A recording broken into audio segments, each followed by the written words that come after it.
શરીર છોડવાનું આવે ત્યારે કેવી તકલીફ થાય? છૂટે છે આપણાથી જલ્દી? બધું છૂટે છે?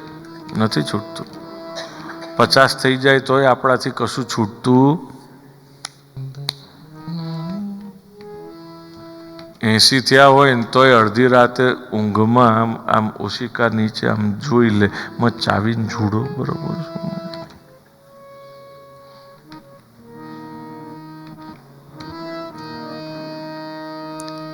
ચાવીનો જુડો 80 વર્ષે 95 વર્ષે છૂટતો નથી. બોલો,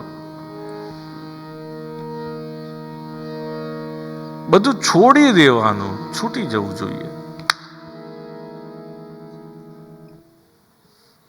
કેવલ ખપ પૂરતું રાખવું, બસ. બાકીનું બધું વહેંચી દેવું. આપણે અટકી ન પડીએ એટલા પૂરતું આપણે વ્યવસ્થા ગોઠવી રાખવી, બાકીનું બધું વહેંચી દેવું. તો પેલો ચાવીનો જુડો અડધી રાતે ઊંઘમાં પણ આમ હાથ આમ જતો નહીં રહે જોવા માટે. કઈ ગયો મારો જુડો? કઈ ગયો?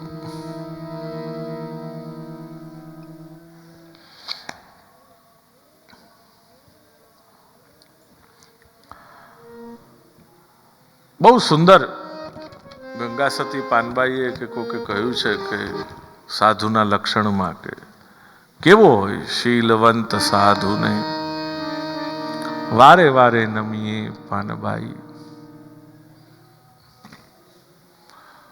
ભગવાન કપિલે માતા દેવહૂતિને બધી જ ઈચ્છા પૂર્ણ કરી. આખરે પોતાનું સ્વરૂપ એમના હૃદયમાં પ્રસ્થાપિત કર્યું અને માતાને કહે છે કે તમારો દીકરો તો યાદ રહેશે ને? બોલે, કઈ માં એવી હોય જેને પોતાનો દીકરો યાદ ન? પૃથિવ્યામ પુત્રાસ્તે જનની બહવ સંતિ સરલામ. શંકરાચાર્યજી મહારાજે પણ જ્યારે અનુસંધાન થયું ત્યારે પછતાઈને એમણે આ ક્ષમા યાચના કરવી પડી. માની પ્રકૃતિની ક્ષમા માગી. એટલે આપણે પણ યાદ રાખવાનું, પ્રકૃતિનો ક્યારેય અનાદર કે અપરાધ કરવો નહીં.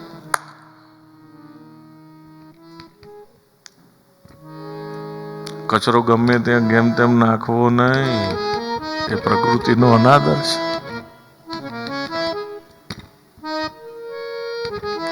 બધું ધ્યાન રાખવાનું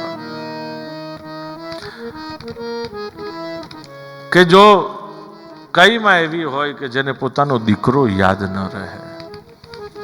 સંચિંતયેદ ભગવતશ્ચરણારવિંદમ વજ્રાંકુશધ્વજ સરોરુહલાંચનાટ્યમ ઉત્તુંગ રક્ત વિલસન્નખ ચક્રવાલ જ્યોત્સ્ના વિરાતમદ હૃદયાંધકારમ.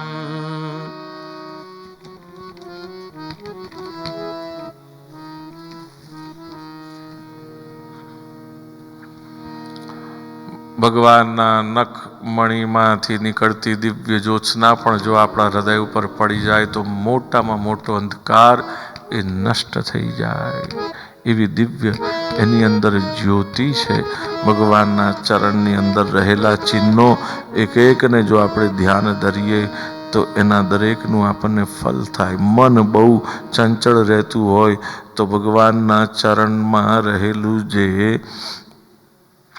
ચિહ્ન છે વજ્ર, એનું ધ્યાન કરીએ, અંકુશ એનું ધ્યાન ધરીએ તો મન કાબુમાં રહે. વજ્રનું ધ્યાન ધરીએ તો આપણા શત્રુઓનો નાશ થાય.